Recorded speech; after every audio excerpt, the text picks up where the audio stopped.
Good morning. How are you? I hope you're having a great week. I hope you're enjoying developmental psychology. We have made our way all the way through childhood, early childhood, late childhood, adolescence, and into becoming adults.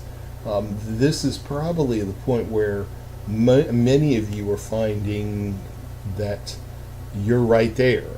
This is less about what you have experienced and more about what you're experiencing. And we're about to get to chapters about the things that you have not yet experienced. Consequently, this is sometimes the point where some people start to lose interest because they can no longer relate to what we're talking about.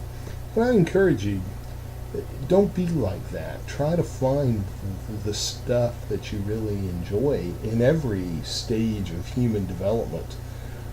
Today, I'm just going to really quickly introduce you to a chapter that has a whole lot of really cool stuff to think about because we're looking at relationships.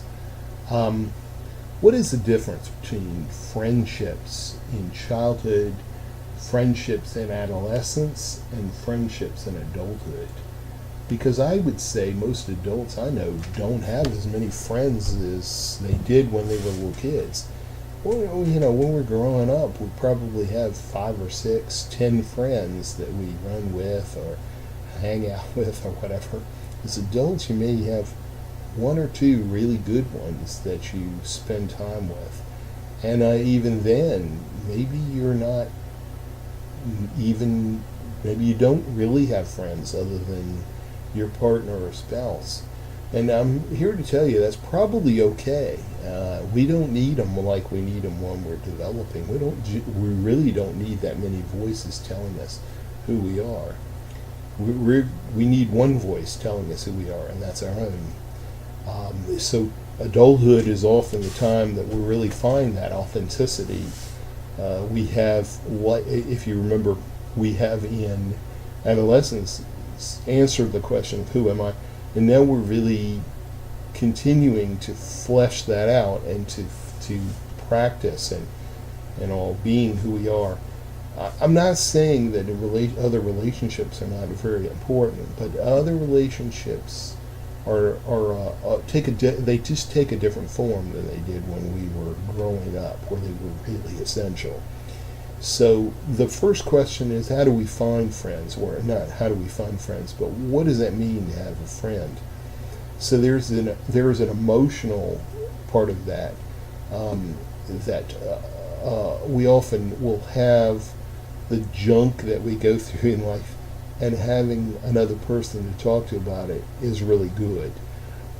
There's also a sort of a shared or communal nature. You will, at some point in your life, realize you can't do it all, you can't have it all, and you're not all of it. And so there are weaknesses that you have that you will find having someone else sort of balance you out is good. And then also, it's good to have friends just to enjoy who they are and doing stuff with them. And so there's the compatibility and the sociability aspect. Toward this end, there's a good question of whether we have friends in adulthood or another gender, a different gender. And then I think you'll find that adults could probably be friends better than adolescents could be friends, because in adolescence we have issues that are maybe not spoken of, but they're hanging around. There's always this electricity, this element of intimacy, and adults are probably better at finding that friendships can relate on another level. That's, you can really respect someone, but without looking at them as an object of something else, like a lust or something.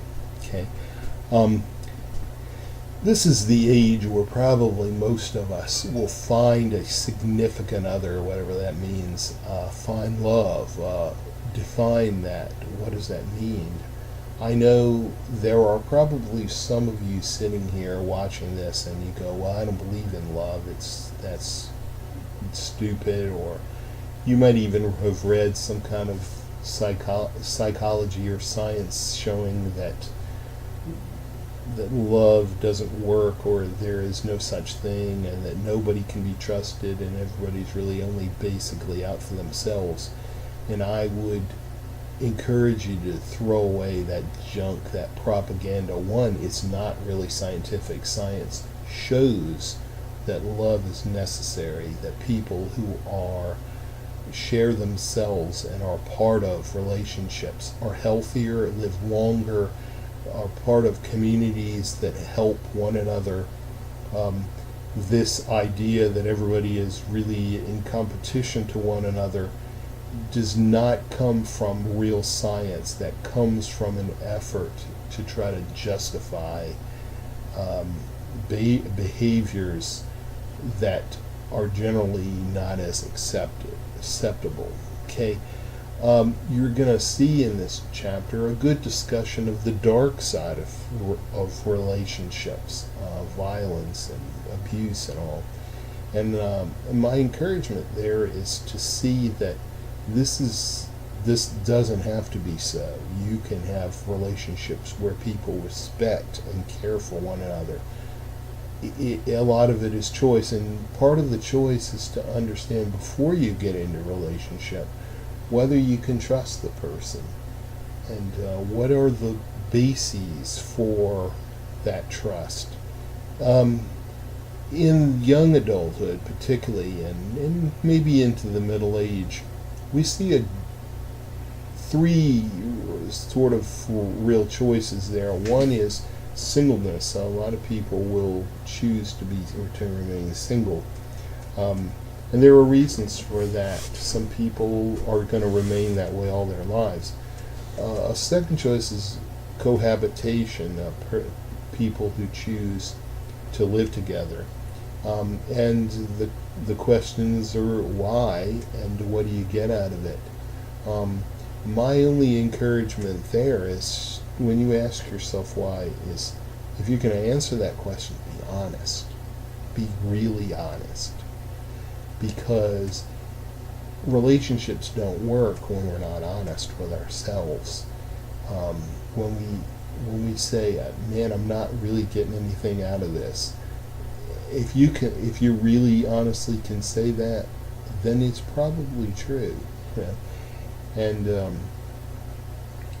I know a lot of people who cohabit, and I say, well, why do you choose to do that? And I go, well, it saves money, or I just want to get to know the person, and the more I talk to them or listen to them, the more I realize they're lying to themselves, and that's not really the reason why they cohabit. So if you're going to answer the question, answer it honestly. The third choice is getting into a long-term committed relationship, and there's a lot of varieties of that. If we ever chose to do that, remember, it's not a bad choice. We are not each person is not 100%. We don't have everything, all the good qualities, necessary qualities, and so we find that in relationships we often are covered. Our weaknesses are covered by someone else's strength. You can probably see in my little talk right here, some bias. That's okay, because life has shown me things. And if you had any questions, if we were face to face, I would be honest and tell you. All right.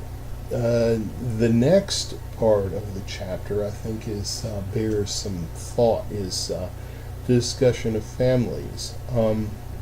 The most prevalent kind of family is what we call an extended family. Most people in the world live multi-generationally.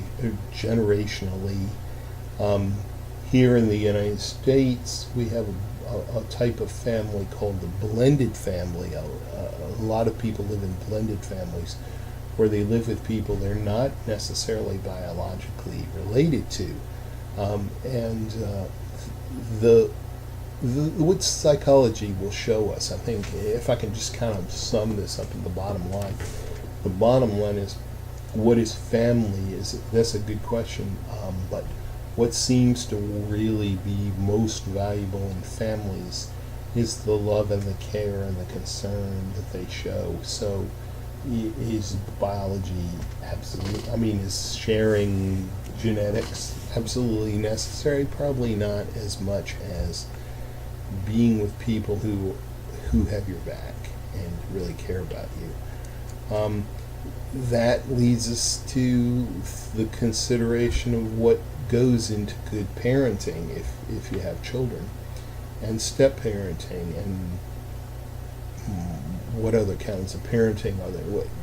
What is parenting? Well, parenting, you don't necessarily have to have given birth to someone or something like that in order to be a good parent. You can really come in and step in and fulfill a very positive role in a child's life. So, anyway, there it is, relationships in adulthood. It's the best time to be in a relationship, when you're an adult. It's the best time of life to be an adult. Anyway, I hope you all are having a great week, and take care of yourselves, and I'll see you for chapter 12.